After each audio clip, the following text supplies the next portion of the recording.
You're rocking with the best.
You're rocking with the best.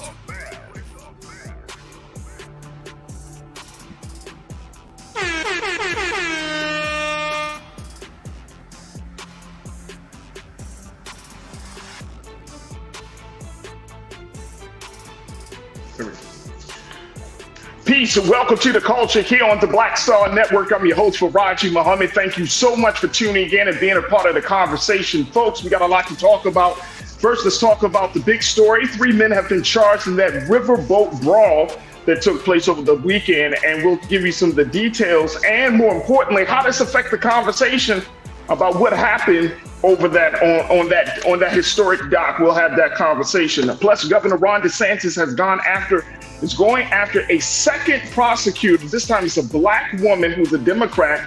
We're going to be checking if our sister Suzette speaks to talk to us about the implications of what the struggling presidential candidate is going through as he's trying to make some headway in the polls. Also, later on, we're going to be checking in with Miss Betty Hines of Women and Women Elevating Women, and we'll talk about what happens, when sisters come together, and how some good things can happen from that. And later on, Tory Lanez gets 10 years sentence for the shooting of Meg Thee Stallion. And will this change the conversation about violence and women in hip hop? We'll see. Maybe, maybe not. We'll have that conversation with you and, of course, with Suzette Speaks. So stay with us. That's all happening on today's edition of The Culture right here on the Black Star Network. Let's go.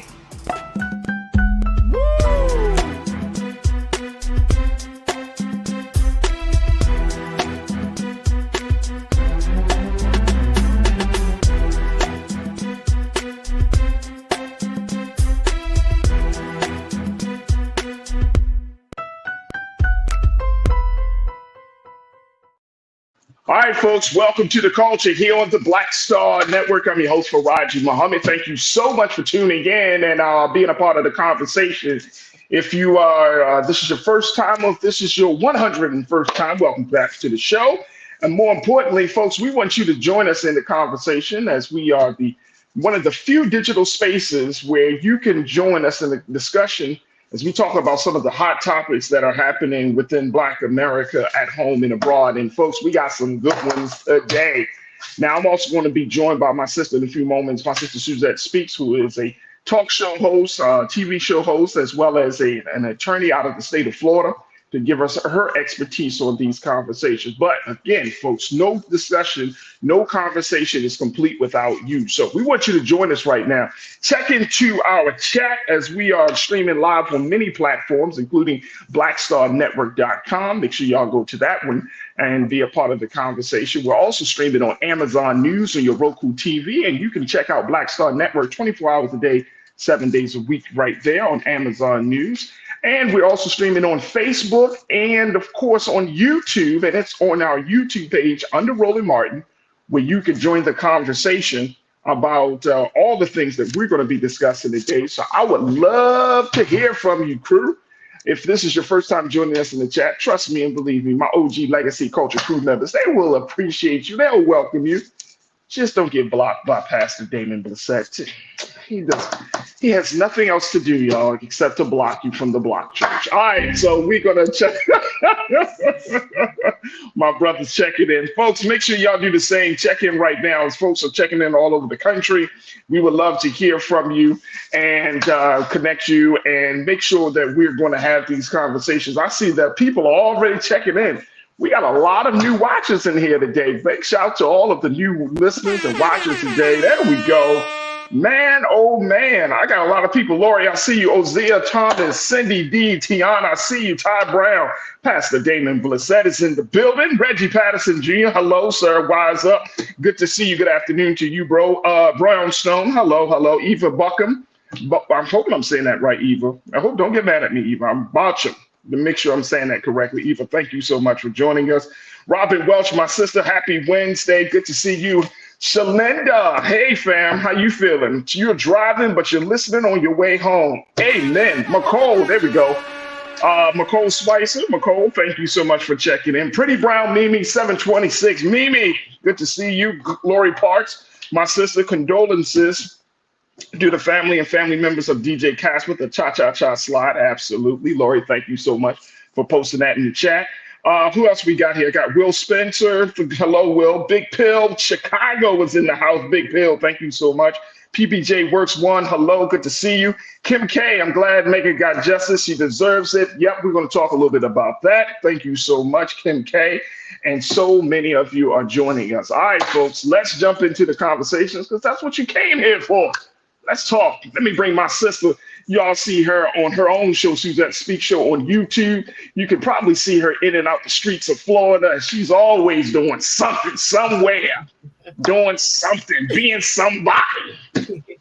My sister, Suzette Speaks. What's happening, Suzette? How are you? Great to be here. Shout out to all of, we are 400 live plus, right? 400 live plus. Yeah, I love it. Hey, Culture Crew. I'm loving it. Good to be here. Culture Crew coming in big, man. Trust and believe. And look, our OG Legacy crew members, they like, look, don't come up in here and start no stuff. We're going to have some conversation. I know where Lana at. I got to see Lana. Nakia, blessings to you as well. Thank you for checking in, Nakia. All right, so let's talk about this, Suzette. First and foremost, 3 men have been officially charged in that brawl down on the docks in Alabama on Montgomery. Here's the latest from NBC News, folks. And then we're going to get some Suzette's take on this situation as it continues to unfold. But 3 men have been charged in this brawl, Suzette. And these 3 men, let me pull up this piece here. Let me pull up this article here on NBC. One of the things that one of the things I found to be interesting as I read this, folks, is the take on where the police stand on whether this was a racial incident. But take a look first. Montgomery Police Chief Daryl Albert announced assault charges against Richard Roberts, 48, Alan Todd, 23, and Zachary Shipman, 25, at a news conference yesterday Albert said one of the men is in custody, and the other two others were expected to turn themselves into police on Tuesday afternoon. Police are expected to bring more charges. The other two people had not turned themselves in as of Tuesday night and were not in custody, according to a police spokesman. We were unable to present any inciting a riot or racially based charges at this time. Asked whether the situation constituted a hate crime, the chief of police, who is a black man, by the way, folks, Mr. Albert said, based on the elements of this crime, those elements did not exist.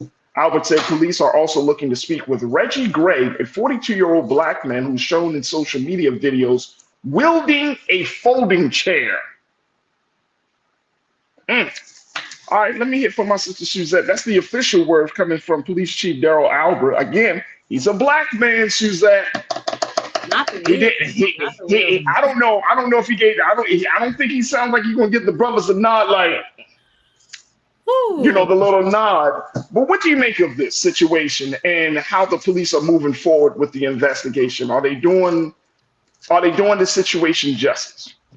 Well, this is the viral moment that keeps on giving. And again, Miami in the building. Great to be here as always, Farajii. When I first saw this unfold this past weekend, like many of you, I was quite enthralled by all of the different angles, spending time seeing what exactly unfolded. And just to do a quick recap for those who might be new to the story, and I don't know how because it's been so viral, but there was a Montgomery, Alabama riverboat that was trying to dock along the Montgomery riverfront. They had called out to a small boat, a pontoon boat that was in its parking spot, basically on the river. And the captain said, along with the other passengers from the loudspeaker from the riverboat, it was a dinner cruise, 3-story, 200 plus people were on that boat. Hey, you got to move your boat. We got to park. They gestured, let's say, to the dinner cruise boat. And in turn, a crew member was sent over to this boat to move it. So that would have been within normal protocol. You had to move your boat 2 feet forward. And there is a racial component. The folks that were on the pontoon boat were predominantly white or all white. And the gentleman who was sent as a part of the crew to go across to move the boat forward and to have a discussion with those gentlemen happened to be a black crew member. Well, as you can see, this is what I hope we are going to just say out loud, which is that the pontoon boat crew, which was predominantly white, which was white gentlemen and ladies, decided to use their hands and punched the riverboat crew member who went over to talk to them. That's the black guy that you see there. And he, in turn, did what anybody who would defend themselves would do. You see him first have, words, and after the words are exchanged, they threw the first punches. It's very clear on video, and we again have so many different angles because there was over 200 guests on that dinner cruise. So much so that people even on the dock itself who were standing above where all of this took place recorded it. So first and foremost, we're grateful that we have all the camera footage so it doesn't become a he said and people start to tell their own truths, but we could see exactly what happened. This crew member was just doing his job when he was then attacked. So upon this attack, we see others who are good Samaritans from my point of view, jump in and try to help him defend himself against that crew of pontoon members that were probably 8-9 to 1 at that point, where he had odds stacked against him. And as you see here it goes. This is the faithful moment where there is a punch thrown, right? And so these folks who are facing charges were directly involved with starting what is being called a brawl, right? They provoked this altercation. So we know it devolved into people jumping in. We had a young 16-year-old who was also a crew member, jump from the dinner riverboat.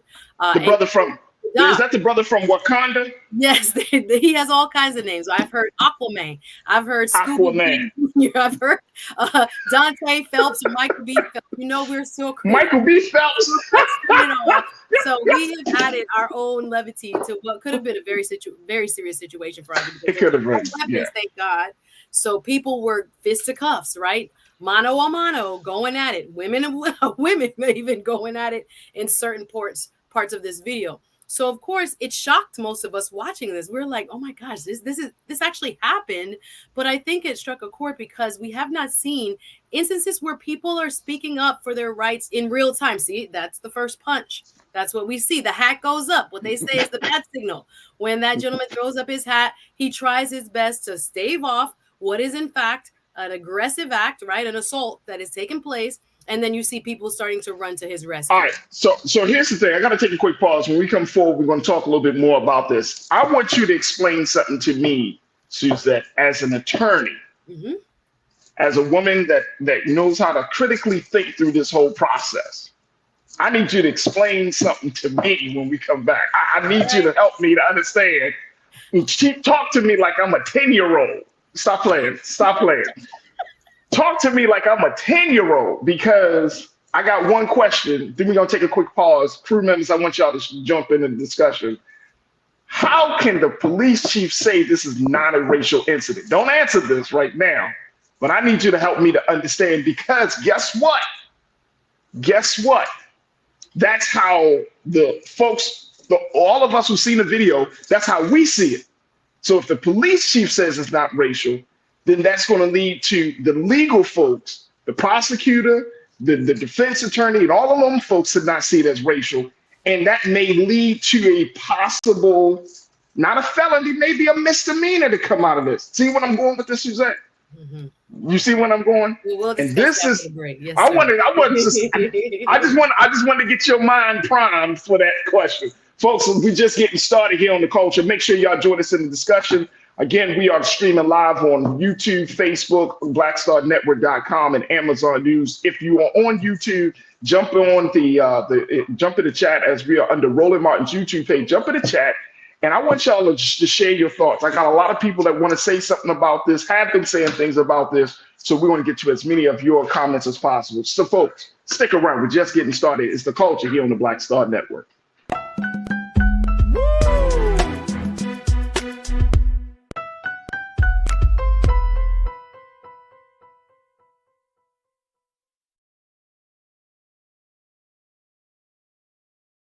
Folks, Black Star Network is here.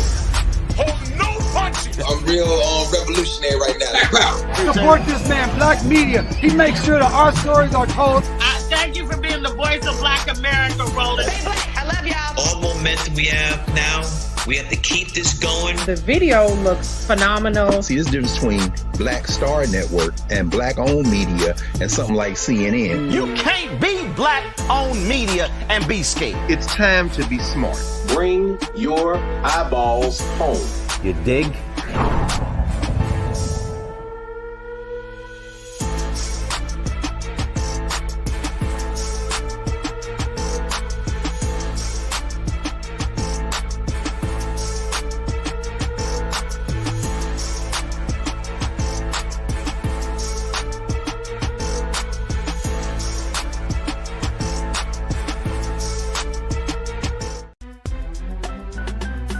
I'm Farajii Muhammad, live from LA. And this is The Culture. The Culture is a two-way conversation. You and me. We talk about the stories, politics, the good, the bad, and the downright ugly. So join our community every day at 3 p.m. Eastern and let your voice be heard. Hey, we're all in this together. So let's talk about it and see what kind of trouble we can get into. It's The Culture, weekdays at 3, only on the Black Star Network. When you talk about blackness and what happens in Black culture, we're about covering these things that matter to us, speaking to our issues and concerns. This is a genuine people-powered movement. There's a lot of stuff that we're not getting. You get it, and you spread the word. We wish to plead our own cause. Too long have others spoken for us. We cannot tell our own story if we can't pay for it. This is about covering us. Invest in Black-owned media. Your dollars matter. We don't have to keep asking them to cover our stuff. So please support us in what we do, folks. We want to hit 2,000 people, $50 this month, raise $100,000. We're behind $100,000, so we want to hit that. Y'all money makes this possible. Check some money orders. Go to P.O. Box 57196, Washington, D.C. 20037-0196. The Cash App is $RM Unfiltered. PayPal is R Martin Unfiltered. Venmo is RM Unfiltered. Zelle is roland@rolandsmartin.com.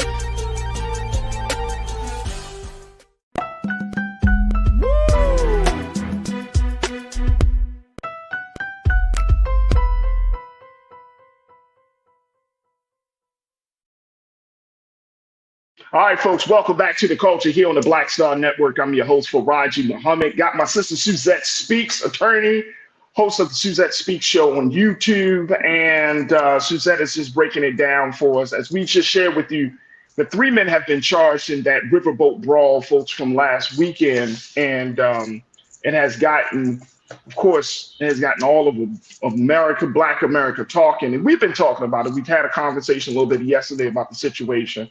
Now it's the latest developments that there are some charges that are coming down the pipe for a number of the guys that were involved in this fight. And I'm assuming, they did not say, Suzette, but I'm assuming that these 3 men that were charged were 3 white men.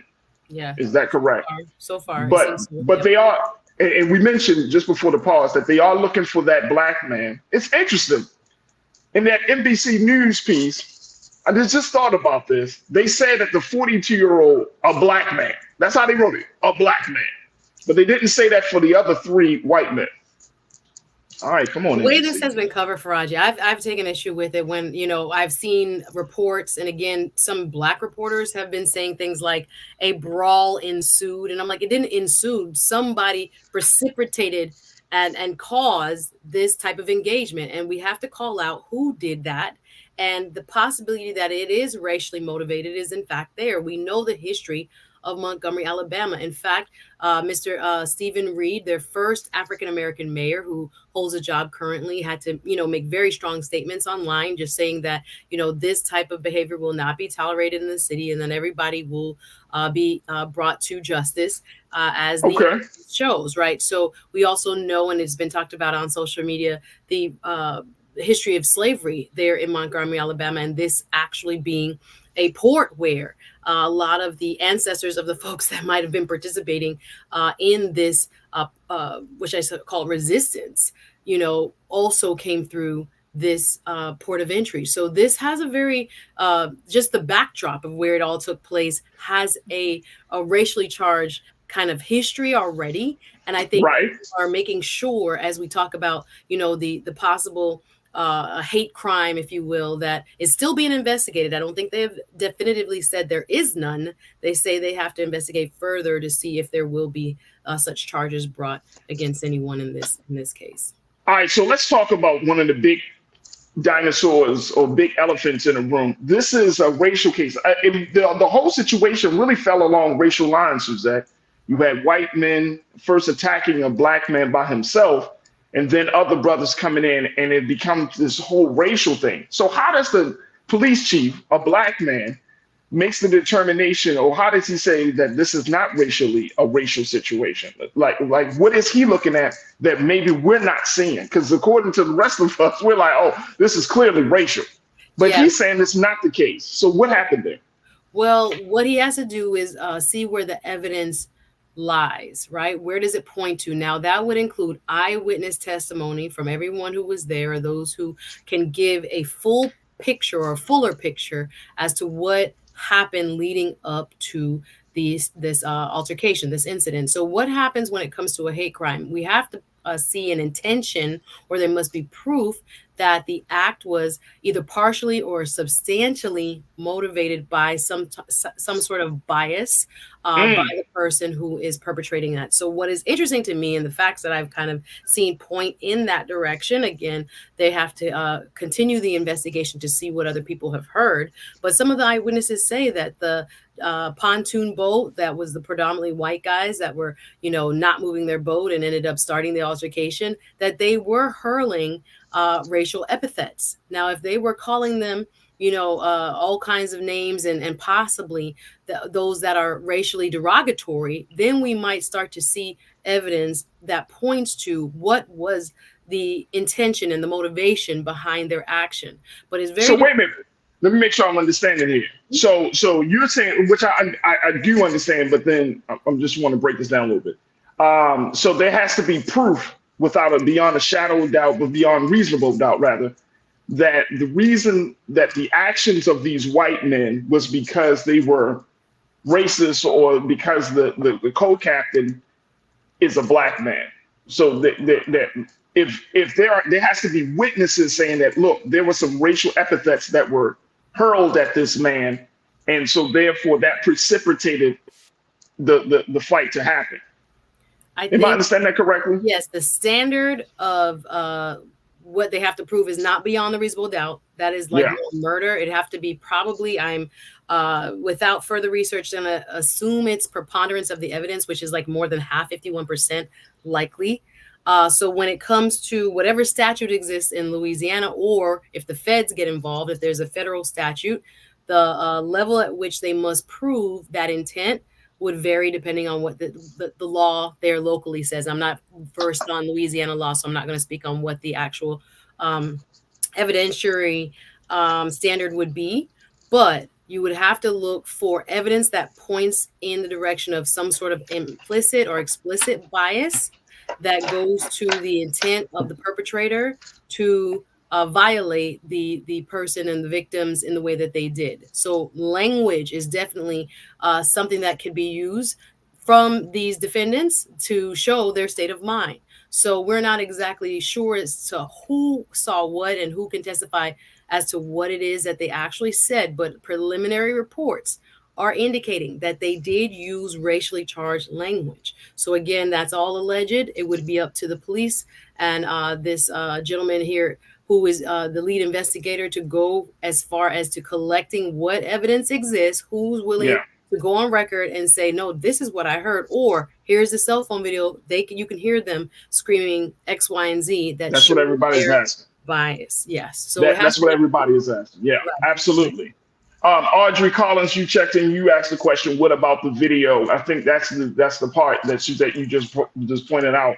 The video, and it's not just one, y'all. I mean, there were many different angles of this video.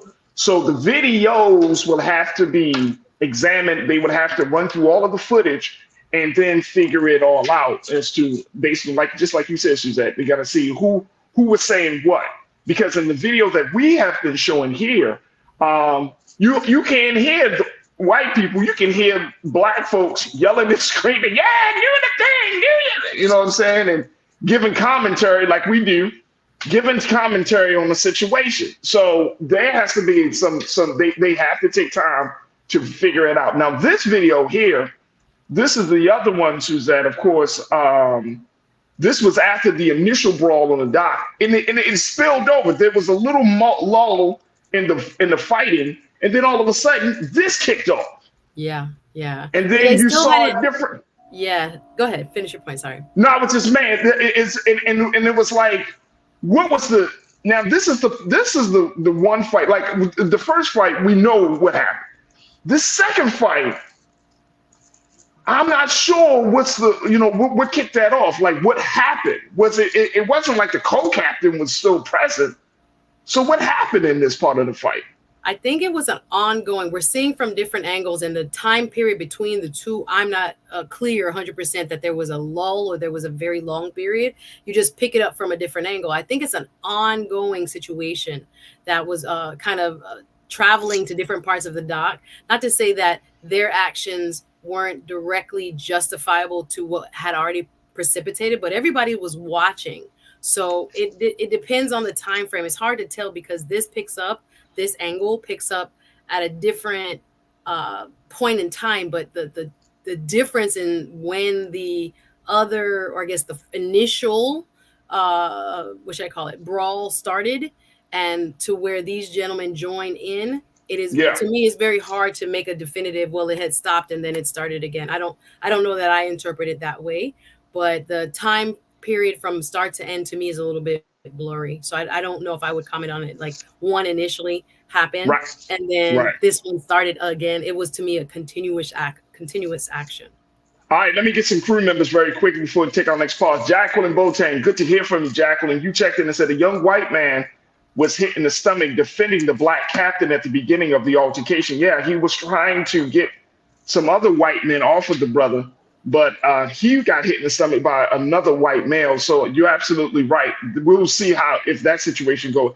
It's so many different pieces to this that you imagine if you're police crew members. Imagine if you got to figure out who did what.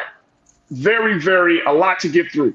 Kiara St. James, Kiara, good to hear from you. You said we're not celebrating violence, we are celebrating Black unity. Mm-hmm. And I think that is a great point. I think that's an awesome point, Kiara. And I agree with you that, I think that at this point now, I don't know, and I think only time will tell. I was having conversations about this yesterday. Only time is going to tell what the impact of this situation will be in terms of inspiring us, right, Suzette? Because, I mean, even though Black unity was shown, our people came out to support the co-captain and everything. At the end of the day, it's violence. It's still a fight, right? And as we were just kind of briefly talking before the show started, if it all came down to, quote unquote, this level of resistance was busting somebody in the mouth, then we probably could have been freed, liberated a long time ago. But it's not just about that.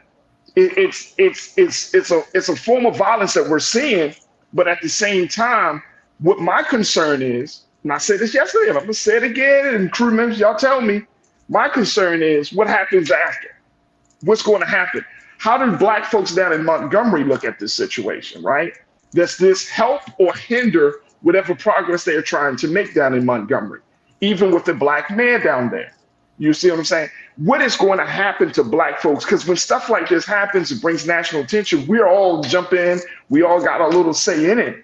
But the people who live in that part of the country that's affected, they're going to be affected the most. What is going to happen? What is the conversation going to be like down there? Do they feel empowered? Do they feel inspired? Do they feel like this was a stand and that they're going to build off of this momentum?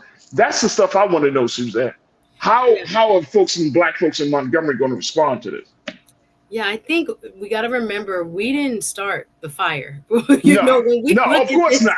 You have to be very clear that we didn't initiate violence in this case. This was much more rooted in retaliation and self-defense. And self-defense. Exactly. So to look at it as if, we just started swinging because, I don't think that's the right way to, for me, I'm not framing it as such. There was someone else who precipitated that first act that caused everybody to say, this is so wrong. Y'all just can't beat down this man because you were in the way and you don't want nobody to talk to you or come touch your boat to move it, because he was well within his right to move it forward 2 feet so that they could dock, as would be the normal protocol for any boat that was sitting there. You were not special. You were not, they turned to the riverboat and started, making lewd gestures, etc. According to several witnesses. Even one of the videos that was narrated by, I think it was a white woman who's been doing a lot of interviews. I believe her first name is Alice. I can't recall her last name right now, but she talked about, she said she pulled out her phone to make sure she had a record. And even when she got off, she said she didn't feel safe until the white guys were in handcuffs. She was showing the cops her video that started from where we saw about that time. Yeah. And she said the cops who even arrived were confused. They didn't understand what was going on because they didn't see the whole thing, come about. So they were trying to question, why is this person with the chair hitting this woman? What's going on? They were wholly confused because they didn't see the whole thing unfold. So thank goodness there were good Samaritans who were there, who acted, came to the aid of this gentleman who would have gotten beaten down or something, could have terribly happened to him. And I don't think, that should be lost when we talk about it and framing it as a violent act. I think there were people who were looking at an injustice to one is an injustice to all. We're going to defend. No, I agree with you. Should not be abusing him and beating him down for doing his job. So people, they messed around and found out that there are more we're willing to. Oftentimes we have to stand by because we're afraid of the retaliation of law enforcement and others. So this was like a different narrative that we haven't seen in a very long time, where we were able to walk in our power and say, we're going to stand up for this person. You want some, come get some. And there was no, disproportionate use of force. It was fisticuffs, your hands versus my hands. Let's go. What is it that you want to show us here? And then they got outmatched. So then it seems like, we're aggressive. We are aggressive. It's not. you're the one that had started this by not just simply following the instructions given to you over the loudspeaker by the dinner cruise Riverboat, and therefore you now see the consequences of it. Just they didn't expect the tables to turn and not be in their favor as quickly as it did. I think that's what was so galvanizing, and people were shocked that, wait a minute, oh, all these people are going to jump in? Yeah, you didn't expect that. Here we are. So I think that was an empowering moment. Yes, and still we have to not, glorify it for, quote, violence. But I think there was a lot more symbolism in that moment than just, we're retaliating just because. Absolutely. Let me go to a couple of them. Walter Goodwin, you checked in. Walter, you said this incident has sparked a fire. Do not let this moment be wasted. That's going to be only time it's going to tell, right, Walter, how this situation is going to impact. What's going to be the residual impact of this moment. I appreciate you for bringing that part up, bro. Thank you so much. U.S. Army veteran, you checked in and said, proud of my black people to come to the rescue of the brother. Absolutely. I'm proud of that too. I'm tired of getting our ass whipped and we don't stand for each other. I agree. Ty Brown, you said this, but we always get accused first. Absolutely. And it's going to be interesting. We got to take another quick pause. It's going to be interesting because you got a black man as the mayor. You got a black man as the police chief. It's going to be interesting. And folks, if any of you folks who are down in, I'm talking to you crew members, if any of you are down in the Montgomery area, check in, let us know what your thoughts are, what's been happening since the situation, since this national attention. How has this impacted the black community of the city of Montgomery, Alabama? We would love to hear from you. All right, we got to take a quick pause. When we come forward, more discussion with Suzette Speaks. Stay with us. It's the culture right here on the Black Star Network.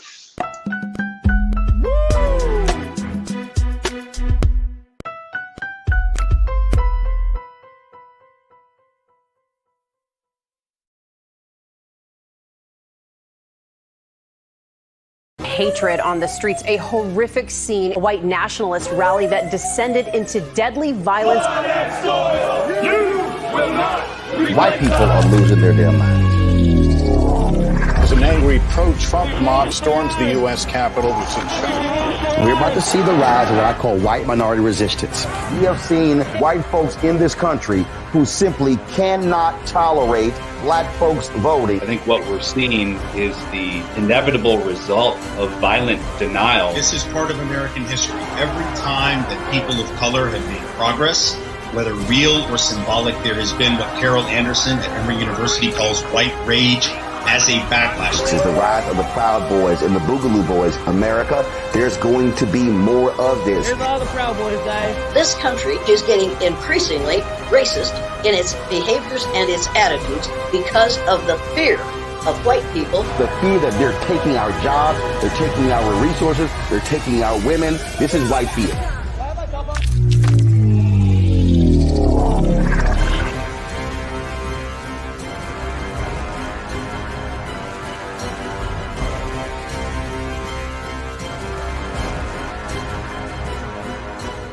Black Star Network is here. Oh, no punch! I'm real revolutionary right now. Thank you for being the voice of Black America. All momentum we have now, we have to keep this going. The video looks phenomenal. See, this difference between Black Star Network and black-owned media and something like CNN. You can't be black-owned media and be scared. It's time to be smart. Bring your eyeballs home. You dig?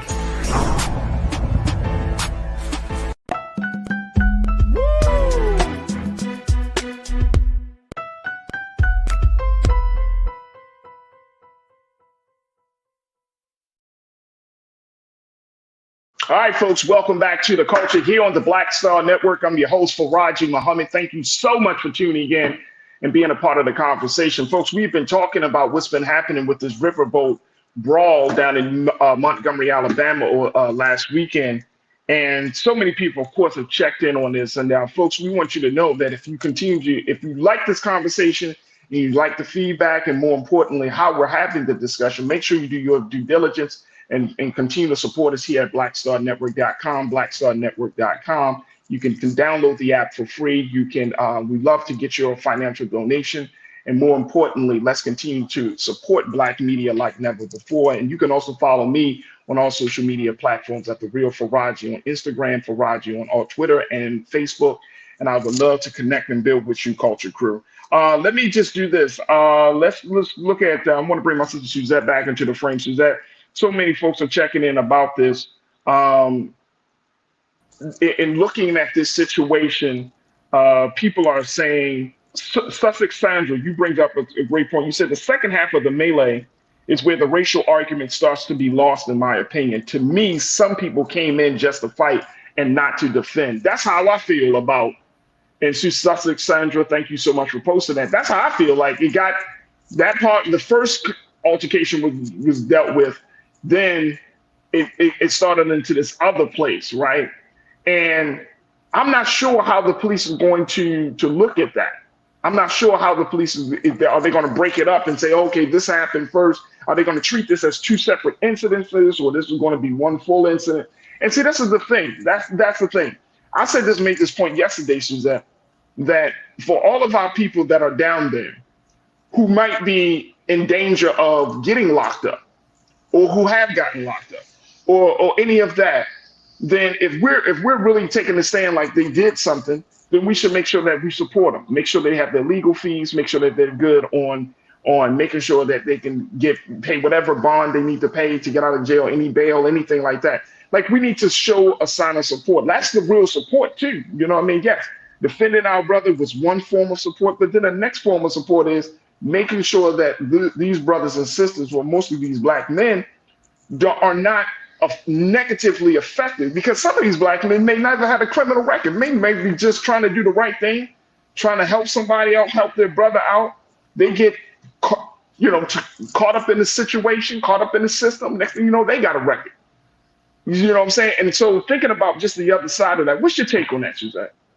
Yeah, I do think, again, it will be a determination for the finder of fact, right, to look and see what else the video can explain with regards to the timing of what first precipitated this issue between why the riverboat captain had to send his crew member out on his small boat to go and talk to these people to move their boat, and what was exchanged in terms of the language used in order to indicate what was the actual threat. Was there, even as I said, a hate crime? What was going on in the minds of the folks who were showing, the most terrible disrespect, and then ultimately threw that fateful punch and started this whole melee?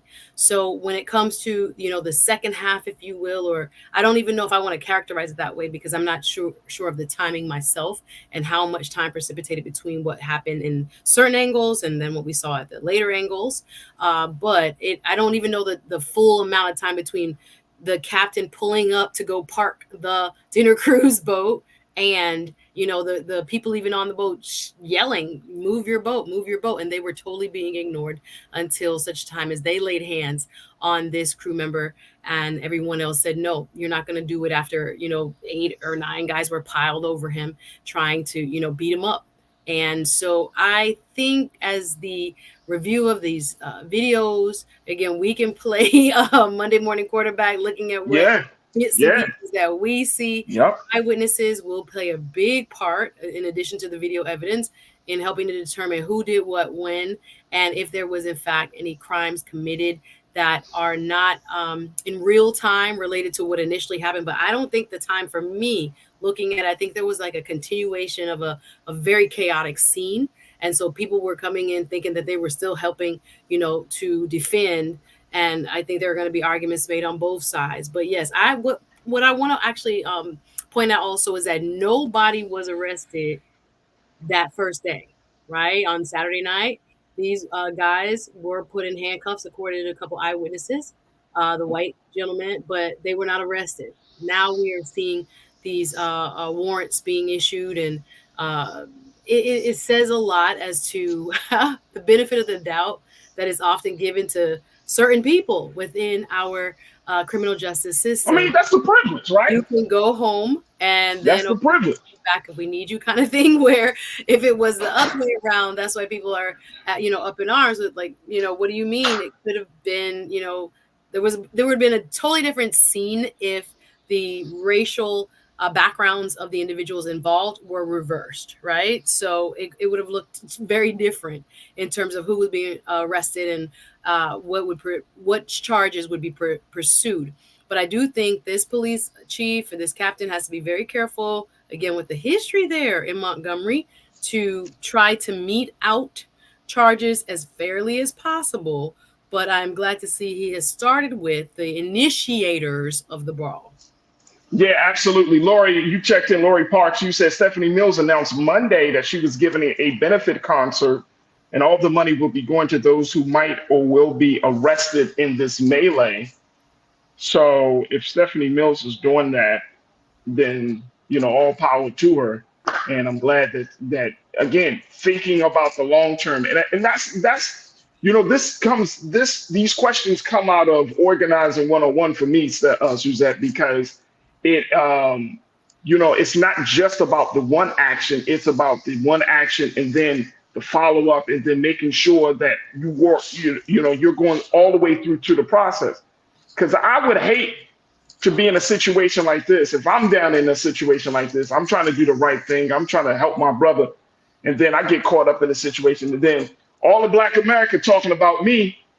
And then when the lights get turned off, the cameras walk away. You know what I'm saying? I'm sitting here in jail, but everybody hailing me as a hero, but I ain't walking around. You know what I'm saying? Like I'm sitting here. I'm caught up in the system now, right? And this is the state of Alabama. This is the state of Alabama. This is not like the most progressive, racially progressive states in the country. This is the state of Alabama. So those Black men who may, and I'm not saying I hope this happens, I hope this really does not happen, but any Black man that gets caught up in this system, there is a very real risk that you might be facing a judge that may not like you, who may be biased against you. You see what I'm saying? So we just thinking about all of the angles. And this is not to say that we should not defend our people at all. We should defend Black folks. Honestly, I wish this would have happened in New York when they killed, when that Marine or that former Marine killed our brother in New York City. Instead of people taking videos, I wish somebody would have taken the same step and using that same energy. I'm not mad that folks find their balls now. They can find their testicular fortitude. But if we're going to do this energy, then let's keep that same energy from this point forward. We can't change the past, but we may be able to save some lives moving forward. So, when people ask, well, this is good, but let's keep that same energy all across the country. That anytime you see a Black man or anytime you see a Black woman in peril, in need, don't take out your camera. Take out your heart and start moving forward and address the situation. Don't let nobody bust up and put their foot on their neck, on the neck of our people, and you just worried about getting some film. That's all well and good. We need somebody to put it on film, but at the end of the day, I just want to see the same energy, that same energy. But it happens the way it's supposed to happen.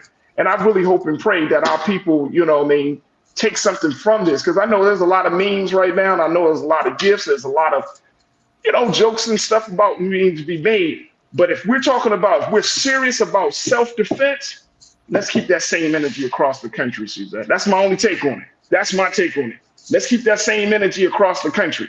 We should not hear from this point forward, we should not be hearing any Black person, a Black woman, a Black man, a Black child being brutalized in front of us and we don't do a damn thing. Listen, I think keep that same energy. Yeah, I think it has become, like a motivating and kind of role model-esque moment where there are times that we can speak up and be safe to do so.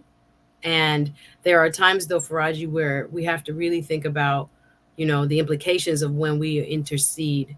And I think in this scenario, because you saw, people who were just coming back from a day on the boat, they didn't have, they, with no shirts on, let people know they weren't armed, right? Let people know it's all about the hands.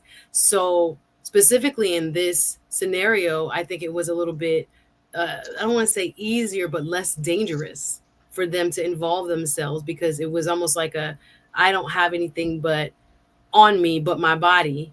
Now I'm going to stop you from your aggression towards this man. So I think there were various kind of parts of this scenario that were unique, that allowed for the type of retaliation to take place without fear. Right. Because again, law enforcement didn't come till after. There was security, but security looked kind of confused, like they didn't know who to stop or pop, or they didn't know. Like the security was like, I'm like, what kind of security was this? But yeah, I think there were various factors in this specific incident that allowed for the movement of Black bodies without fear. But I do think it is going to galvanize and motivate folks to think twice in terms of what they can do wherever you live to intervene or to help stop someone who is also being, violated in any type of way from being violated. Again, we have open carry states like, Georgia, depending on where you live. We have, concealed carry, but, broader laws where people are all packing. So it can be very different depending on where you live. But I do think, role models and representation matters. And for some reason, this incident has touched the zeitgeist of our community in a different way. We just haven't seen this type of response, again, without bloodshed, in a very, very long time. That, wait a minute, I can exercise my right to self-defense just like any other American has their right to self-defense. And y'all didn't, use disproportionate force on me, and you didn't have a chance to. Now what? When it's even, what is it? So again, we want to utilize that same energy. And I get what you're saying when it comes to redistricting and fighting some of these crazy things going on in Alabama, where you have Black people confined to one seat when it comes to Congress or to their state legislature and what's going on.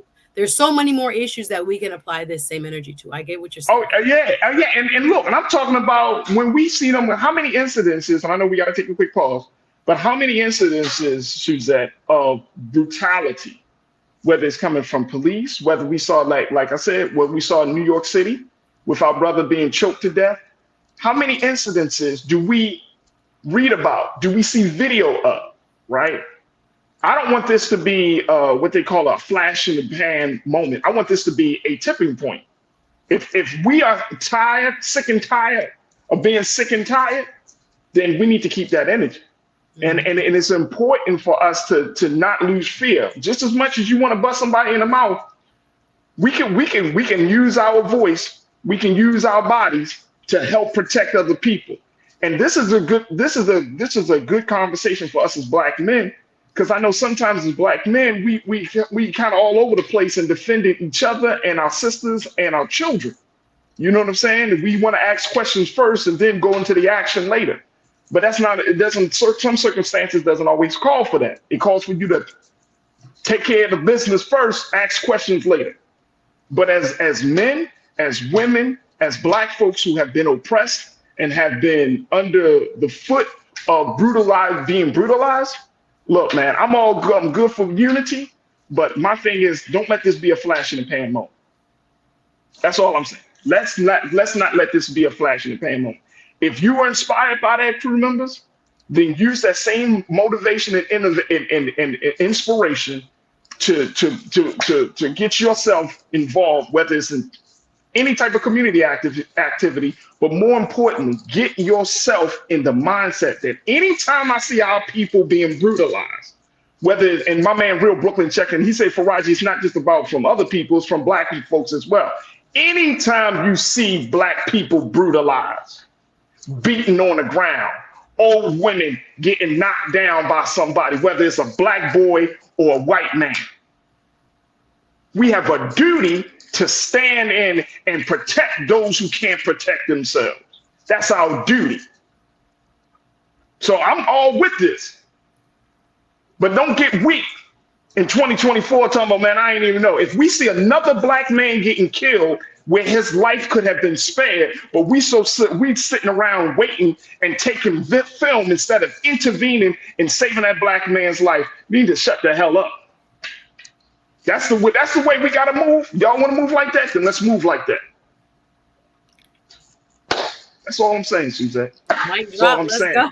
Let's go. If we're gonna do it, then let's go. Let's go all in. Don't half-ass it. We're not advocating violence, right? We're not advocating. No, this ain't about violence. This is about self-defense. Right. This is about saving lives. Right. When this is not violence. Right. No, this is about self-defense and saving lives.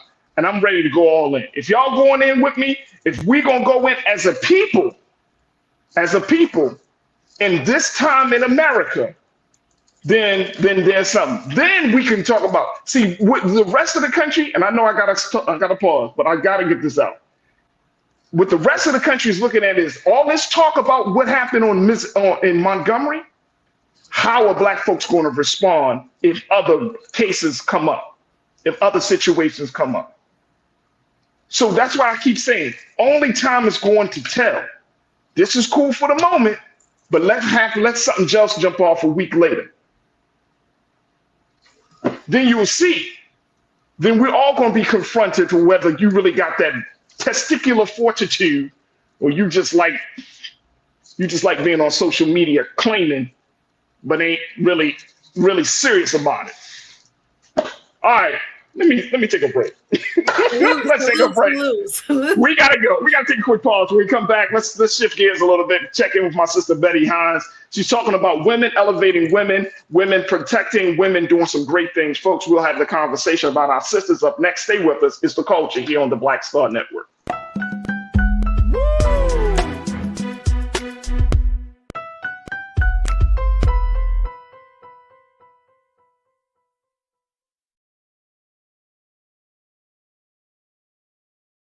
Folks, Black Star Network is here.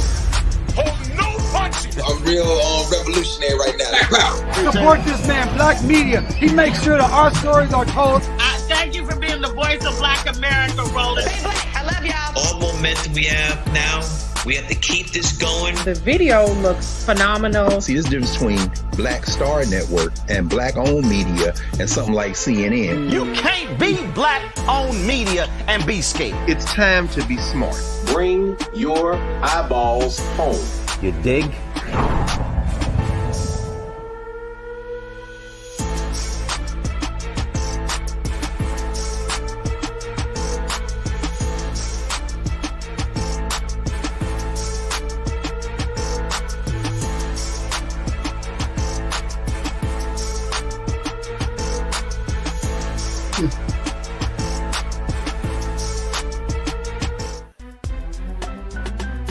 I'm Farajii Muhammad, live from LA.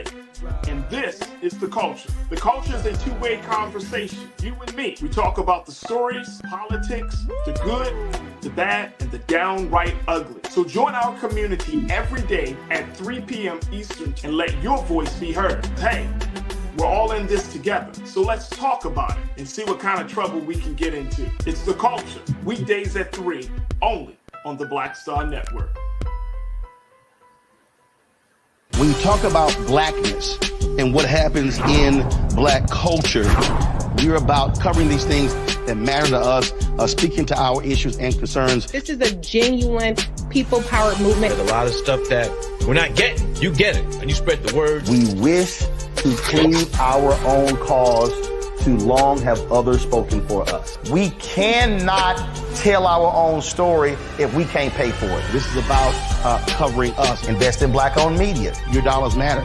We don't have to keep asking them to cover our stuff. So please support us in what we do, folks.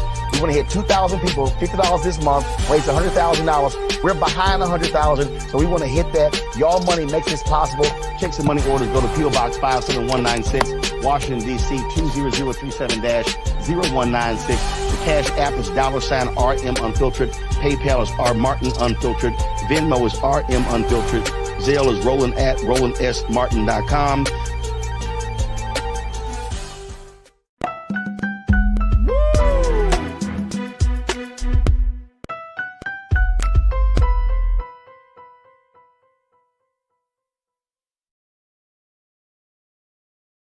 All right, folks, welcome back to the culture here on the Black Star Network. Oh man, let me shift gears a little bit here, because just as much as we're talking about protecting and defending one another, my sister, my next special guest, she's joining us to talk about the importance of women protecting each other.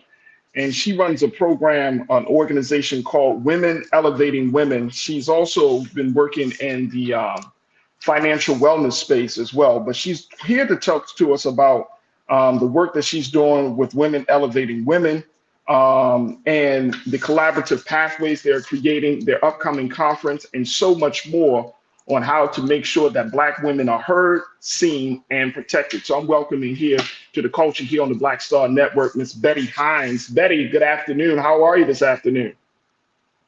Thank you for having me.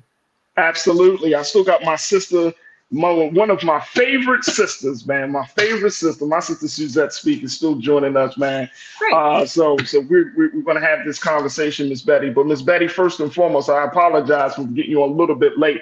Sometimes the passion of Suzette and me, we get together. It was intense. It could be a whole situation.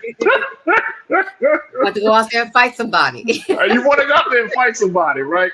But first and foremost, Miss Betty, talk to us a little bit about the work that you're doing with Women Elevating Women. Talk to us about what WEW is all about. Certainly. I've been working in the space with women entrepreneurs for over 20 years. And particularly for women of color, what I saw that they weren't able, in this country, let's just talk US, in this country, barely 4% all women have revenues over $1 million or more. I've worked with the multimillionaires and the billionaires. But when you talk about those women, if you break it out by ethnicity, of course, women of color, Black women, we're a fraction of that at that $1 million level. So after working with them for 15 plus years, I saw there's another 96% that were not able, I hate to use the word stuck, but they were like in a rut. They were like in a cycle and not able to scale. And that is why I want to take my expertise coming out of corporate America as a C-suite executive and my work as an entrepreneur and now as a consultant working with these women to bring them into a place where they are able to get the access to capital, resources, information, and opportunities. That's the secret ingredients plus my 5 pillars of success. That sounds good. That sounds good, and it sounds necessary, Ms. Betty. So you offer specific services and other supports. Talk to us about what are some of those services for women entrepreneurs? Sure. One of the things that we don't do, and that's peer advisory groups. I'm a huge advocate of peer advisory groups because you don't need to do it alone. You don't need to walk the pathway alone. And one of the things I talk with the woman about is the collaboration. That is something I would like for us to do more of and better of, but there's enough out there for all of us. And so why not do the collaboration as well as making those introductions? I'm sure Suzette knows in her field that people know people who know people. And if we don't take the opportunity to elevate each other, make those introductions, then it's a more challenge and it creates additional barriers that we're already facing. So I tell them, hey, look, make those introductions. It's okay. You get rid of that scarcity mentality that if somebody gets in and you don't, that you won't have. So these are just some of the lessons and the tools that I provide them, plus the resources. We miss out on resources. Organizations such as WU. There are a lot of different organizations out there, but you have to assess them and see where are you aligned, not just in terms of your growth, but also with your values. Absolutely. I want to ask one more question, then we're going to take a quick pause, and then I'm going to let Suzette take over from there. But Ms. Betty, when you talk about, I've heard that, and I've heard this from women in business and women entrepreneurs, that there's a sense of competition among sisters with other sisters, whether it's competition for resources, competition for clients. So talk to us a little bit about this. How has WEW addressed that cultural issue, right? And even go as far as to hear that some sisters say younger women are at odds with older women in business, right? Like there isn't a passing of the torch happening. There's more of you got to make your own way, and then we'll see you at the top. The best woman wins out.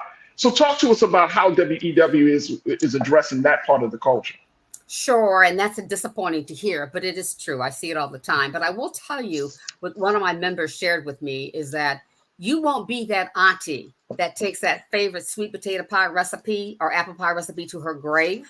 You know, you're going to share it, because by sharing that information is where you're creating the legacy.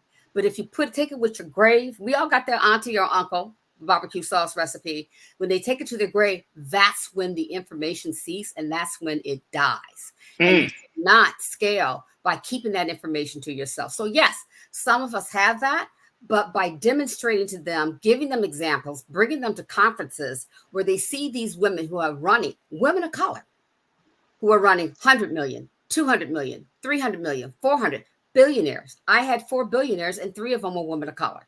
So there's enough out there for all of us. It might be hard to believe, but by sharing the resources, and women learn more effectively experientially by sharing information with others. Absolutely. We got to take a quick pause. When we come forward, Suzette, I want you to pose your questions and join us in this conversation. And crew, I see you.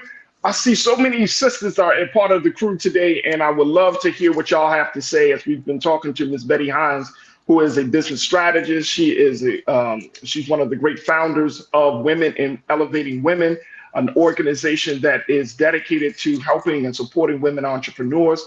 And I want to hear from what y'all got to say, sisters. Y'all tell me, you know, what are the big concerns that you might have, whether it's in business or in life or any other facet of your life. We would love to get your questions. So post your questions on our YouTube page. Just go on to Roland Martin. We're streaming on Facebook. We're streaming on blackstarnetwork.com. And of course, we are streaming on Amazon News. So stay with us. We still got a lot to talk about in the second half of the culture here on the Black Star Network.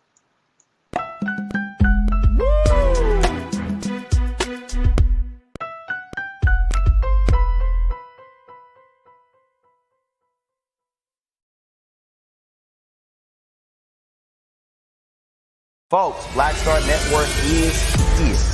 Hold no punches. I'm real revolutionary right now. Support this man, Black Media. He makes sure that our stories are told.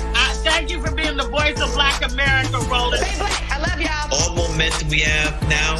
We have to keep this going. The video looks phenomenal. See, this difference between Black Star Network and black-owned media and something like CNN. You can't be black-owned media and be scared. It's time to be smart.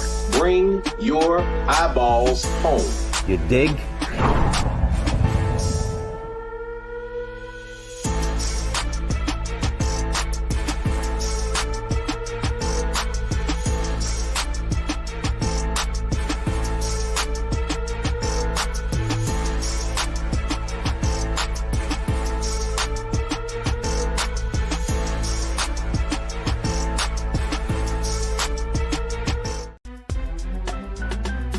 I'm Farajii Muhammad, live from LA.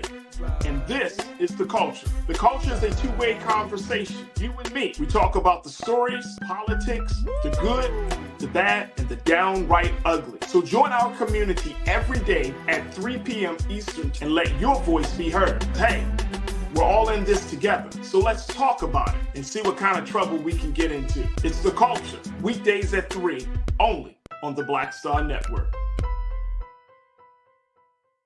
When you talk about blackness and what happens in black culture, we're about covering these things that matter to us, speaking to our issues and concerns. This is a genuine people-powered movement. There's a lot of stuff that we're not getting. You get it, and you spread the word. We wish to plead our own cause. Too long have others spoken for us. We cannot tell our own story if we can't pay for it. This is about covering us. Invest in black-owned media. Your dollars matter. We don't have to keep asking them to cover our stuff. So please support us in what we do, folks. We want to hit 2,000 people, $50 this month, raise $100,000. We're behind 100,000, so we want to hit that. Y'all money makes this possible.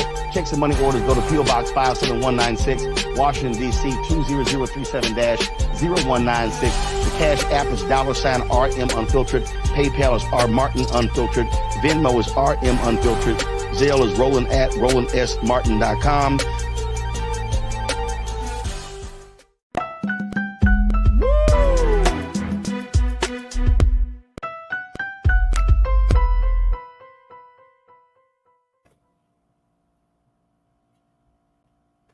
All right, folks, welcome back to The Culture here on the Black Star Network. I'm your host, Farajii Muhammad. Been talking to Miss Betty Hines, founder of Women Elevating Women, and this is an organization that's dedicated to supporting women entrepreneurs in many different facets of life. Now, they have a major conference that's going to be coming up, and Miss Betty is going to be giving us some details about the conference and how women from across the country, particularly Black women, can participate in being a part of a larger network. And I'm very, very happy to be talking to Miss Betty. You've seen her on our other show, Get Wealthy, here on the Black Star Network, but she has taken her time to be with us this afternoon, just to break it down, to show us and talk to us about the importance of women supporting other women. Now, also joining me, of course, is my sister, Suzette Speaks, host and she's a TV host.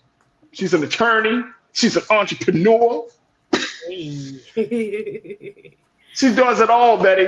She does it all. I'm trying to understand and pick Miss Betty's brain. Thank you for being here. And Miss Betty, she's down in Florida. She in the belly of the beast down there in Miami, Florida. You got some folks down there. I know, right? We don't go talk about them, but so she's in the belly of the beast. All right, Suzette, go at it. What are your questions for Miss Betty Hines? Well, thank you, Ms. Hines, for all of your hard work, and you're a woman after my own heart when it comes to trying to understand how we can collaborate as women, bringing us together, helping us to understand one another, helping us to realize we're not alone in this. But the numbers are still very troubling when it comes to Black women entrepreneurs. Now, of course, we keep hearing this, catchy statistic that we are the fastest growing entrepreneurs in the United States. But we often leave out that our businesses are often far less profitable than women businesses as a whole. Now, according to JP Morgan Chase, our average women-owned businesses are making about $24,000 per year, when businesses run by women as a whole average $142,000 in revenue a year. So why do you think there's this gap? Obviously, you've mentioned some of the things about the financial climate. Oftentimes we are self-funding our own business. We have our main job, then we have our side hustle, which is now a business, but it's not as profitable. And are we really making a headway when it comes to gaining wealth? Why do you think there's such a far gap between Black women and women as a whole when it comes to entrepreneurship? Okay, first I want to talk about the profitability, because when you talk about the 24,000, there's a tendency, particularly for Black women, we're borrowing money from mom and them, as opposed to using other people's money.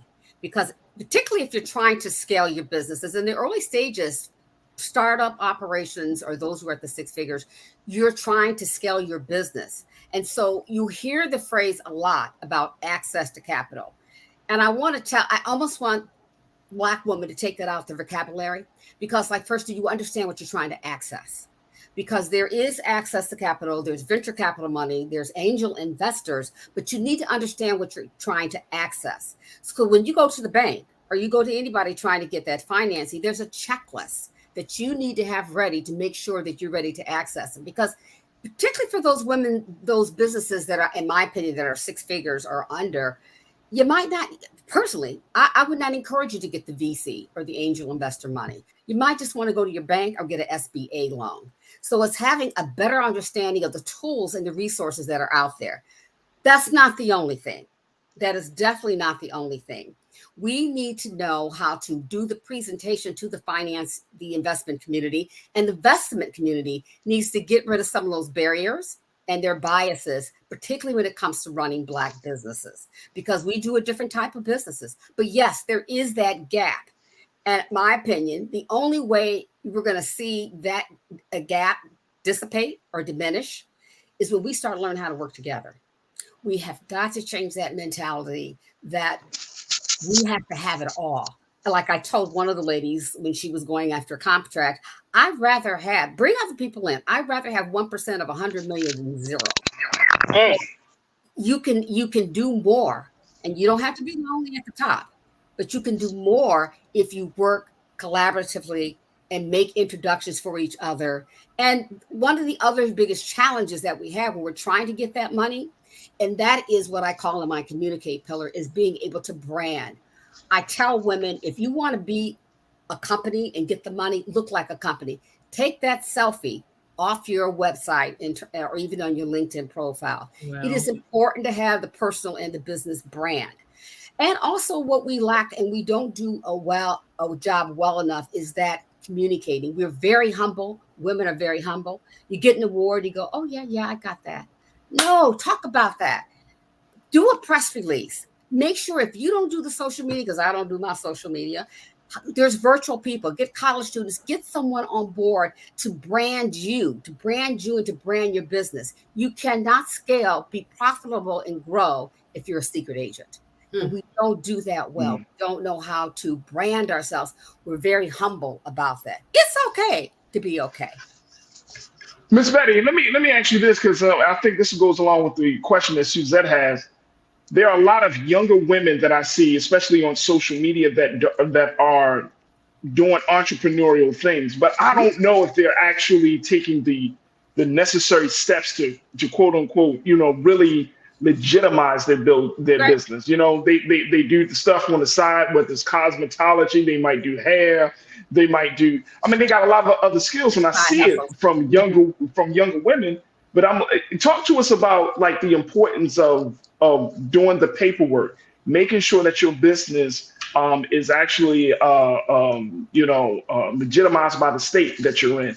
All of those steps, because it comes across as a side hustle, as Suzette said, right? It just becomes the side hustle, but then it's like you really you're not going to be seen as a legitimate or as a force to be reckoned with in the business world when you kind of operate in your business as a side hustle. So help us to understand, how do we break from that space into a more legitimate space?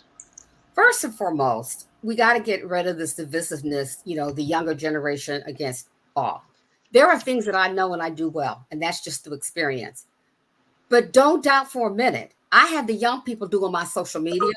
I have them doing my marketing. It's okay. They learn from me and I learn from them.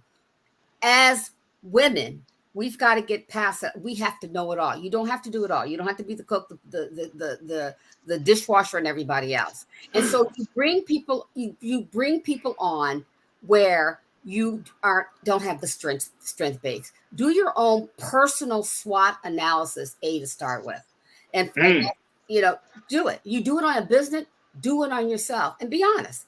Where are your weaknesses and where are your strengths? Wait a minute, hold on, Miss Betty, hold on. You said you do a SWOT analysis. For those who may not know, they do this assessment on the business side. The SWOT analysis is strengths, weaknesses, opportunities, and threats. I've seen it made some changes. I think that there's some other variations of the SWOT analysis. But that's the basics. Yep. But that's the basic one. So you're saying don't just do that on the business, do that on yourself. Exactly. I teach that to high school students now. They need to learn how to assess themselves and where they are weak.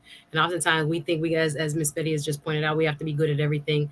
And it doesn't make you a good enough entrepreneur if you can't handle this and can't handle that. We need teamwork. I know we got to take a break, but we need teamwork and expanding our network and leaning into other women and their resources, their knowledge, their expertise, as well as cross-generationally. I want to come back to that point when we get back. Yes. Yeah, absolutely. Folks, we got to take a quick pause. When we come forward, more conversation about women elevating women. We've been talking to Miss Betty Hines. I got my sister Suzette Speaks, and I want to hear from you. We'll take your comments on the other side. Stay with us. It's The Culture here on the Black Star Network.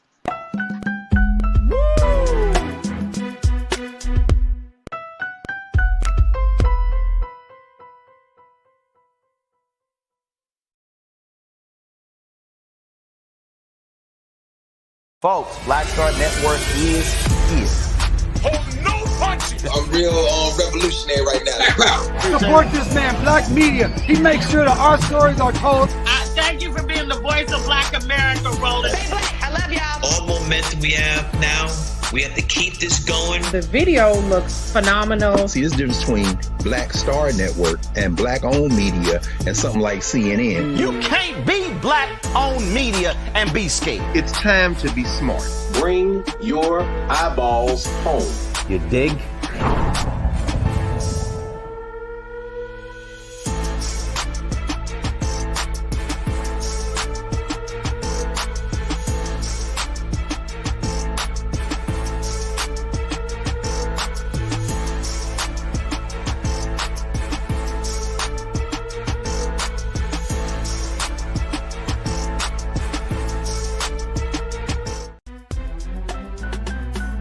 Farajii Muhammad, live from LA. And this is The Culture. The Culture is a two-way conversation. You and me. We talk about the stories, politics, the good, the bad, and the downright ugly. So join our community every day at 3 p.m. Eastern and let your voice be heard. Hey, we're all in this together. So let's talk about it and see what kind of trouble we can get into. It's The Culture, weekdays at 3, only on the Black Star Network. When you talk about blackness and what happens in black culture, we're about covering these things that matter to us, speaking to our issues and concerns. This is a genuine people-powered movement. There's a lot of stuff that we're not getting. You get it, and you spread the word. We wish to plead our own cause. Too long have others spoken for us. We cannot tell our own story if we can't pay for it. This is about covering us. Invest in black-owned media. Your dollars matter. We don't have to keep asking them to cover our stuff. So please support us in what we do, folks. We want to hit 2,000 people, $50 this month, raise $100,000. We're behind 100,000, so we want to hit that. Y'all money makes this possible. Check some money orders. Go to P.O. Box 57196, Washington, D.C. 20037-0196. The Cash App is $RM Unfiltered. PayPal is R Martin Unfiltered. Venmo is RM Unfiltered. Zelle is Roland at RolandSMartin.com.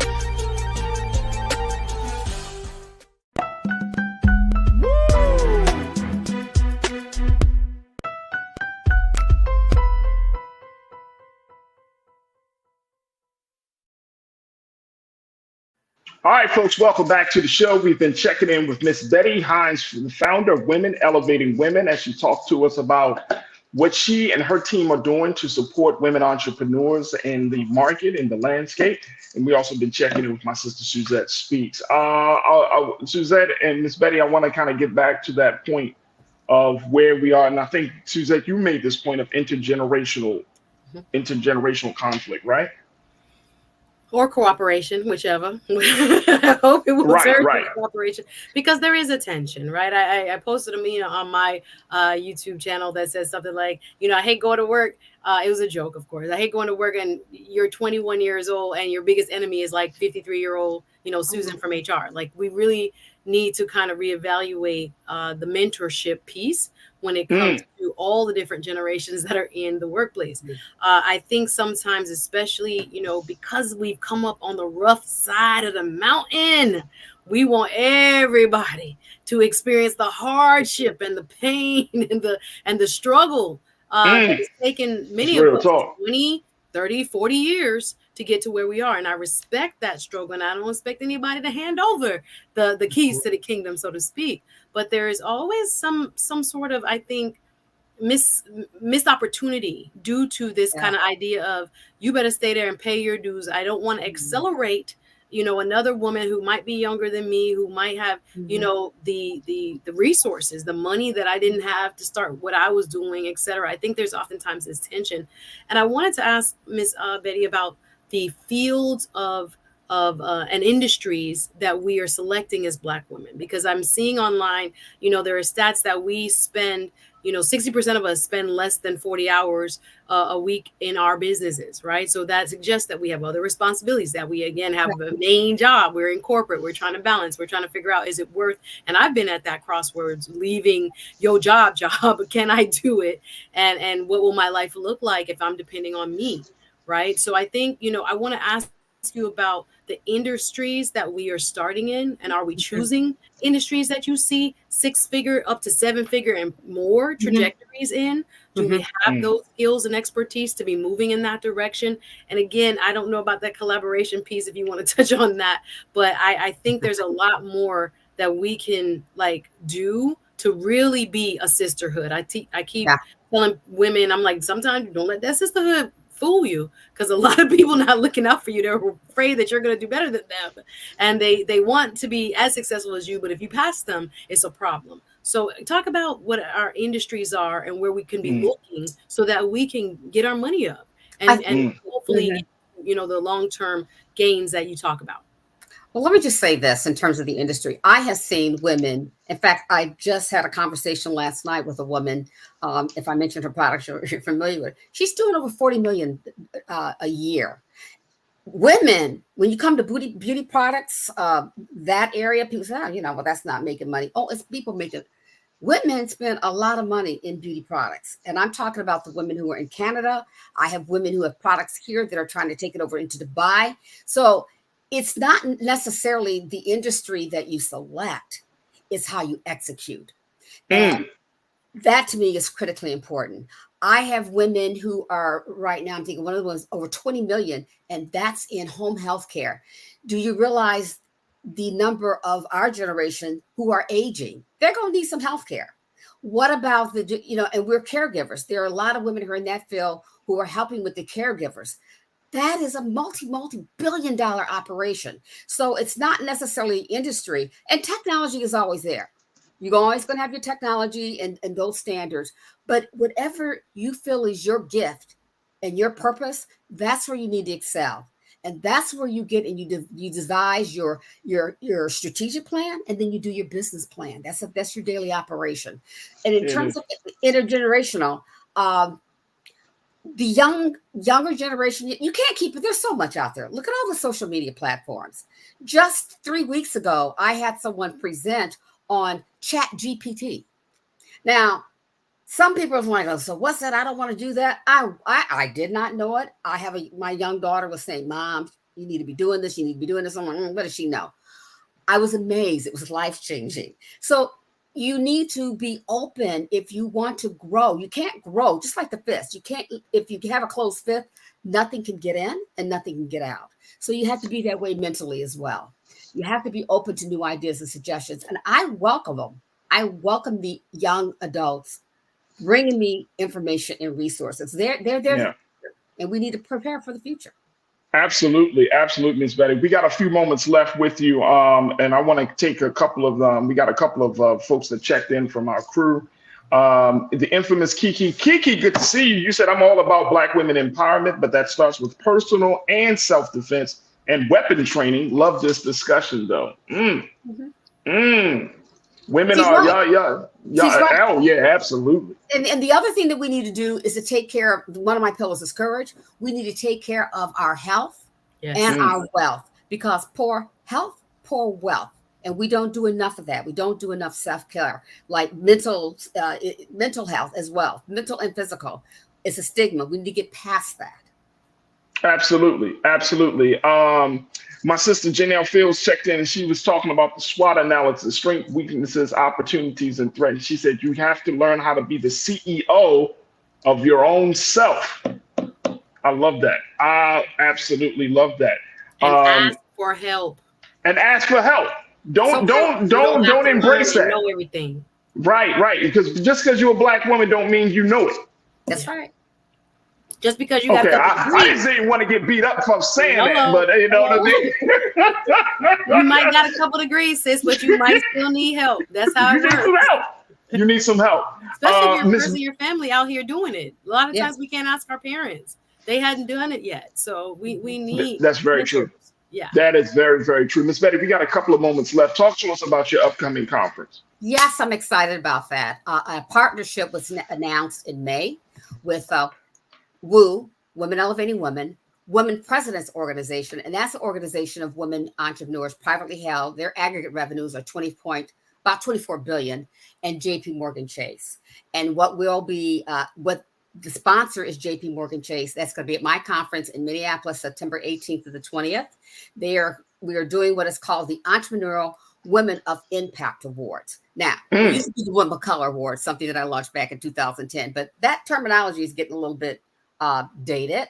So we call it the Woman of Impact, and that's going to be at our conference. Now, you might say, why Minneapolis? Because Minneapolis, if you take a look at, they have 20 or 22 of the top Fortune 500 companies are headquartered there.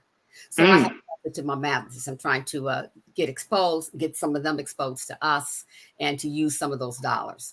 Come on. There it is. Now, what's the website, Ms. Betty, that folks can log on to? WooCrew.com. That's WEWCREW.com. The registration information is there. And Sue said, I hope to see you there. I'm about to say, I might have to go give me a cheap ticket up to Minneapolis. Let's go. We're honoring 25 women, 5 women under each one of our pillars, and 10 visionary men. And one of the men that we're recognizing is oh my gosh, he's the Capitol Police. I see his face, the big black man from the January 6th committee. I am so sorry that I'm dropping a blank on his name, but he's also accepting the award. It's one of the visionary men. Oh, that's awesome. That is awesome. And I think it's pretty cool too that you got a crew. You got a crew as well. We got a crew. Exactly. They wanted to be called the crew. They didn't want to be called chapter or group. They said we're the crew. Absolutely. These women will roll up on you and give you some business. And make some money together. Let's go. They'll give you the business. Business and business, right? Right.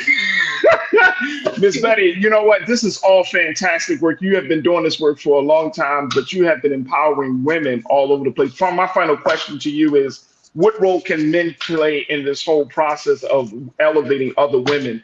Whether it's personally or whether within the business space, what would you like to see from Black men for Black women entrepreneurs? Be open, be welcoming, because a lot of women have fear because they're not accustomed to they do entrepreneurs, but not where it's making money, where it's more of a side hustle. Also, invite them into your space.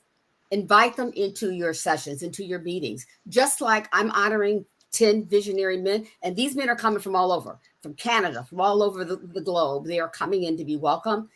Bridge that gap, open the door, be welcoming, and share your knowledge. It's okay. It's okay.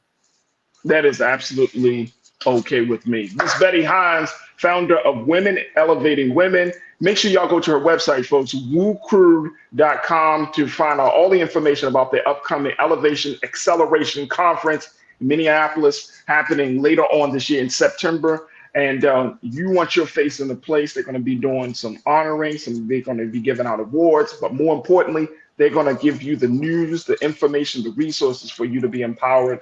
And if we can get Suzette there, then maybe we could do a show from there. Checking the dates as we speak. Call me.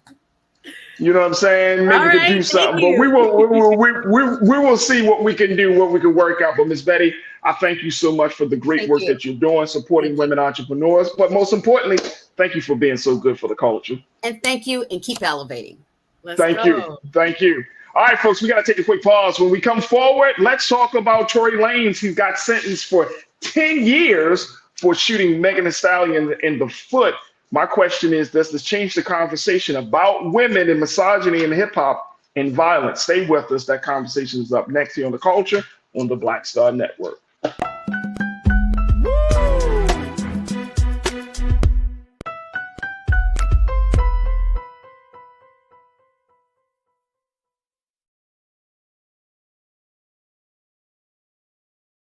Pull up a chair, take your seat. The Black Tape with me, Dr. Greg Carr, here on the Black Star Network. Every week, we'll take a deeper dive into the world we're living in. Join the conversation only on the Black Star Network. Black Star Network is here. Oh, no punch! I'm real revolutionary right now. Thank you for being the voice of Black America. All momentum we have now, we have to keep this going. The video looks phenomenal. See, there's a difference between Black Star Network and Black-owned media and something like CNN. You can't be Black-owned media and be scared. It's time to be smart. Bring your eyeballs home. You dig?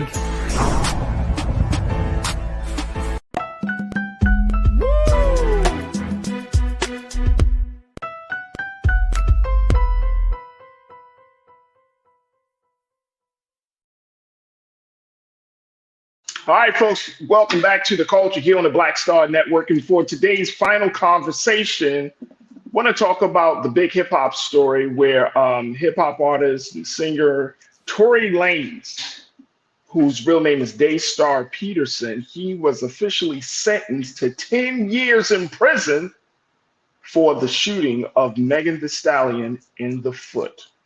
Now, let me share with you a little bit about this story. I want to bring my sister Suzette Speaks back into the frame as we talk about this, because Suzette, you got to help me to understand what we're looking at here.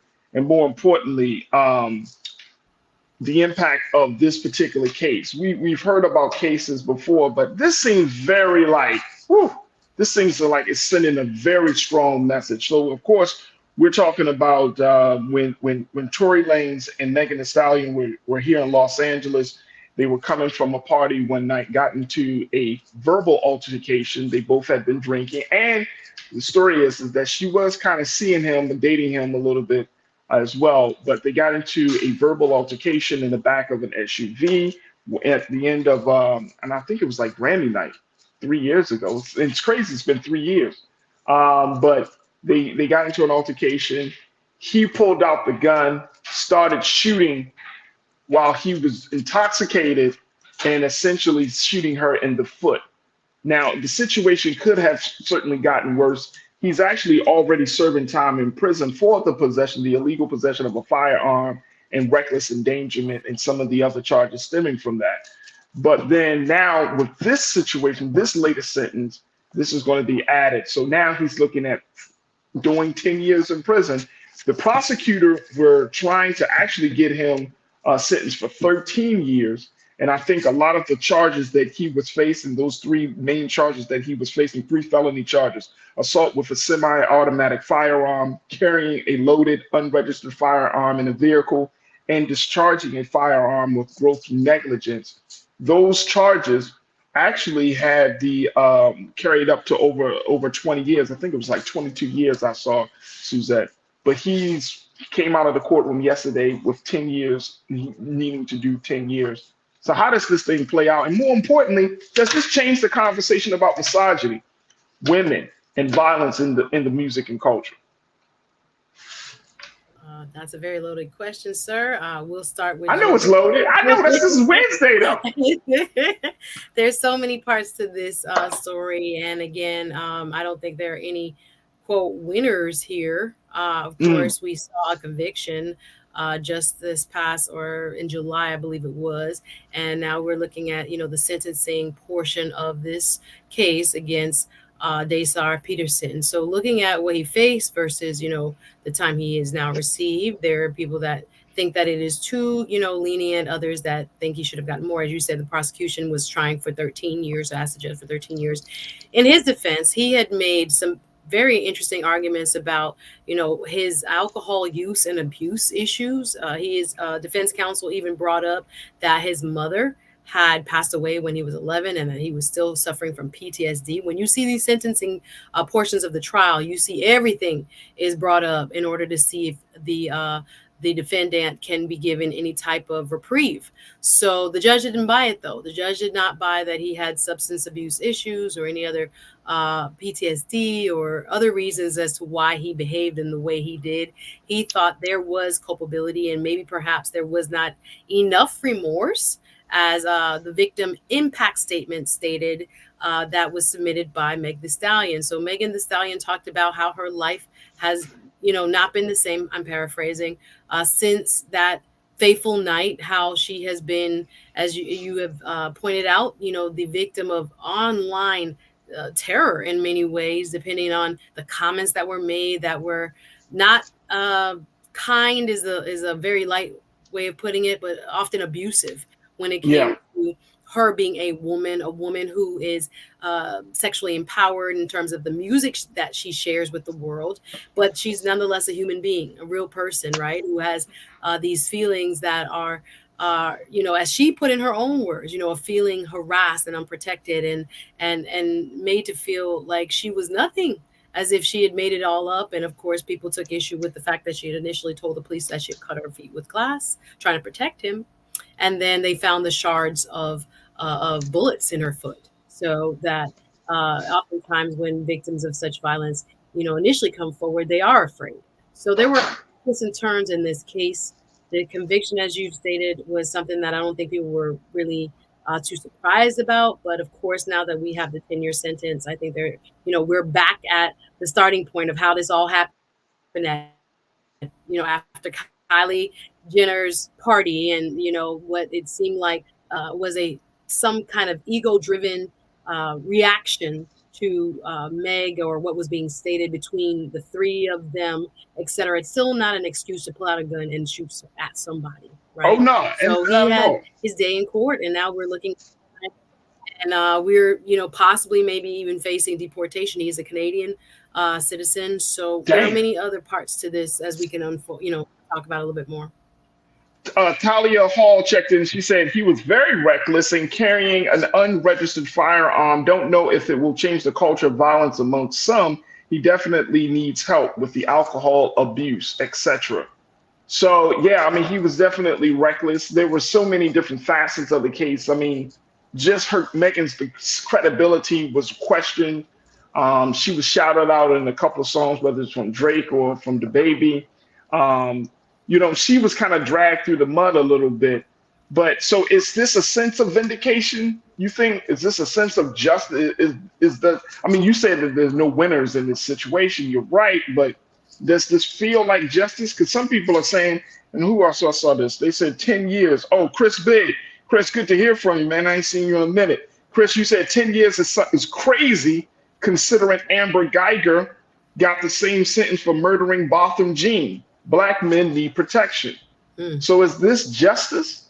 So yeah, this is going to elicit some very strong opinion. Again, Team Megan, if you will. There are people that are going to say, they're glad to see that, again, he was held to account and that he should be given even more time, that perhaps that this is just the tip of the iceberg where he is going to finally see that he can't just do anything anytime he wants to when it comes to even a love interest. But then there are others like, Chris Big, who rests in that section that, he wasn't treated, universally as others get lesser time. So, Farajii, real quick, I have to plug in my computer real quick. I just need to drop down for a quick second. Sorry about that. Not a problem. Let's do this. Let me take more of the comments from the crew here.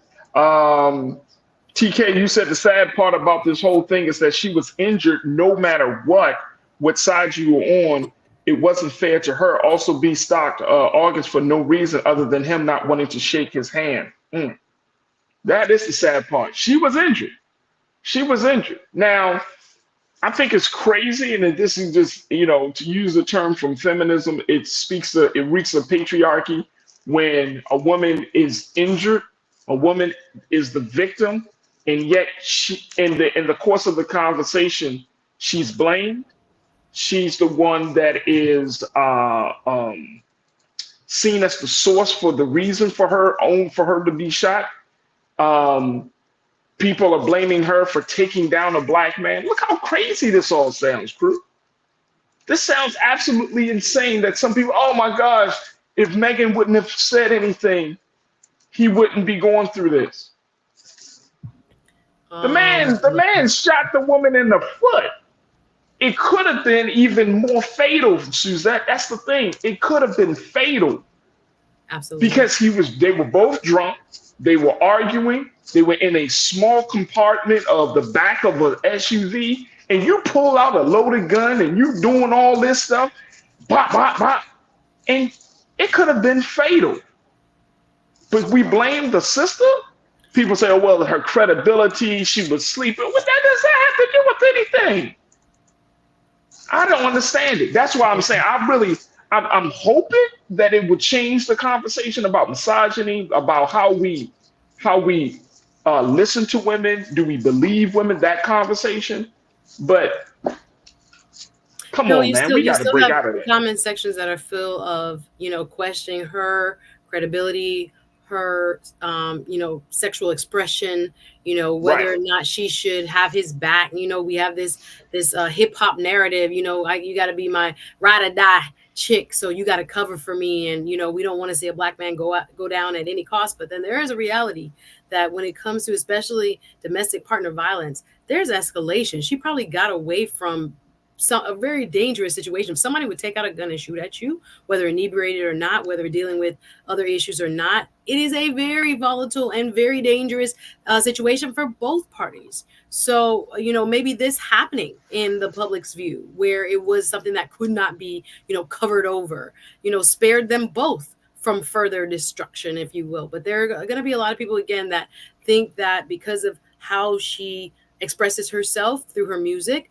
that she has, somehow forgone the respectability that should go along with any victim. But I would say that she has as much right of any victim of, say you took away both of their celebrities. If this happened to you, you would need to see and want to seek justice for yourself or for the other person.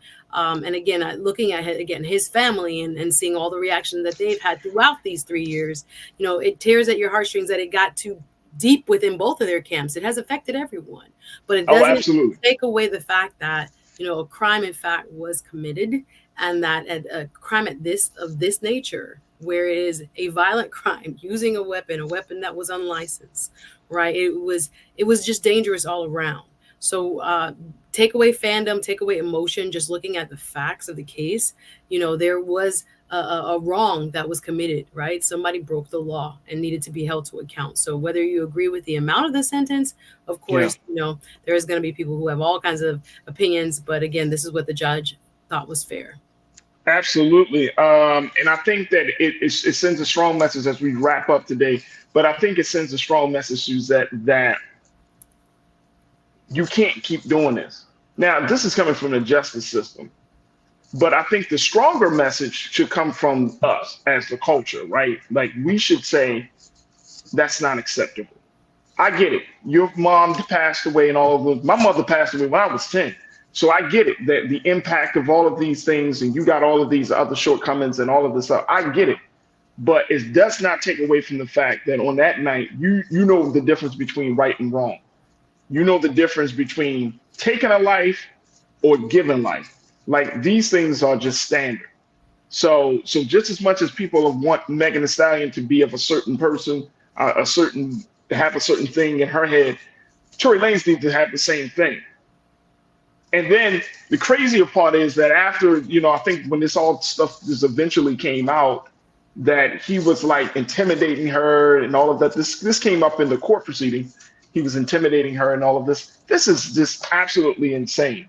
He already had a previous weapon charge. So like Cindy D said that, you know, this was just added on it, and that's why he got these 10 years. But the point is, bro, you reckless, you out of pocket, you deserve the consequences of this. We cannot, as the culture, we cannot just condone violence against each other, violence against women. We can't condone this stuff. We can't condone it just because they're your favorite artist. I don't give a damn about celebrity. It's just not right. It's just not right. And we can't talk about we going to protect black women, unless the black man is a famous man no. That's the stuff we did with R. Kelly. That's the stuff we often see, that the celebrity of the man takes precedent over the pain of a woman. And that can't happen anymore. Yeah. Well, so, you know what I'm saying? Like, he got what he got. So, bro, you know what I mean? You're going to just have to deal with that. Suzette, my sister, I appreciate you so much. It's always a pleasure to connect with you on Wednesdays. How can people find you? Yes, please come over to my page. I'm 20 people short of 5,000 subscribers. 20 people? Please come get to, yes. I'm like, let's come on, go. Crew. Let's plug Suzette Speaks page and get her all the way up to those numbers right there. I appreciate it. And real quick, out of Florida, you know, I always want to leave a bug in people's ear. We just had Governor DeSantis suspend a district attorney out of Orlando. I know we were planning to talk about it, but I know we ran out of time. Orlando, right. Osceola County. But look up Monique Worrell. What is happening there is unprecedented. It is dangerous. And he just removed her from her elected position. The people of the Orange County district, right? Orlando area, put her in power. And this is the second person he has now suspended, who are Democrats, from their state attorney position. So look up Monique Worrell. I know probably Mr. Roland Martin will cover it tonight. Oh, absolutely. Absolutely. My sister Suzette Speaks. Follow her on all social media platforms. But most importantly, keep your eyes on her, because she's doing some phenomenal work down there in South Florida. And she always brings it here on The Culture every Wednesday. So I'm so grateful to have her voice as part of the conversation. Suzette, thank you so much for being so good for The Culture. Thank you for this opportunity. Appreciate you. Bye, everybody. All right, folks. All right, Suzette. All right, folks, that's going to do it for us. I thank each and every one of you for joining us. Big shout out to all of our new crew members that checked in today. Hopefully you enjoyed the show. If you did, We want your support. There it is. Go to blackstarnetwork.com, blackstarnetwork.com, where you can support us financially to keep this conversation and other discussions going. We have created a strong momentum in the digital media space, and we need your support. So that way we won't be censored. That way we won't be whitewatered or whitewashed. We won't be down. You know, we don't have no filters. We can talk to you the way we need to talk to you to have the conversations. We'll still keep it based on facts, but we'll make it sure that it's relevant, culturally relevant. So make sure you go to blackstarnetwork.com, download the app for free on all of your devices, follow us on social media, and give. Big shout out to C Love, who just joined the Bring the Funk fan club at a level 1 space. C Love, thank you so much. We truly appreciate you. There we go. C Love, thank you so much. I truly appreciate you for that. But make sure y'all support us here at Black Star Network. All right. Also, make sure you follow me on all social media platforms. The Real Farajii on Instagram, Farajii on Facebook, Farajii on Twitter. And I would love to connect with you and continue to build the community. Stay tuned, folks. It is almost at that time. But stay tuned. Up next is Roland Martin Unfiltered. And you can definitely check in for continuing coverage of what happened down in Montgomery and some of the other big stories affecting Black folks across the country. So make sure y'all tune into Roland Martin Unfiltered in a little bit. All right, that's going to do it for me. As always, I want to thank my fantastic crew, my man Chris, King Keenan, Shannon, Joel. Thank you. And crew, again, thank you so much for your support. As always, never be afraid to challenge what's wrong. Stand for what's right while being yourself in the process. God willing, we will talk tomorrow for another exciting edition of The Culture right here, exclusively here, only here, found on the Black Star Network. Thank you so much for tuning in. Have a great evening and peace.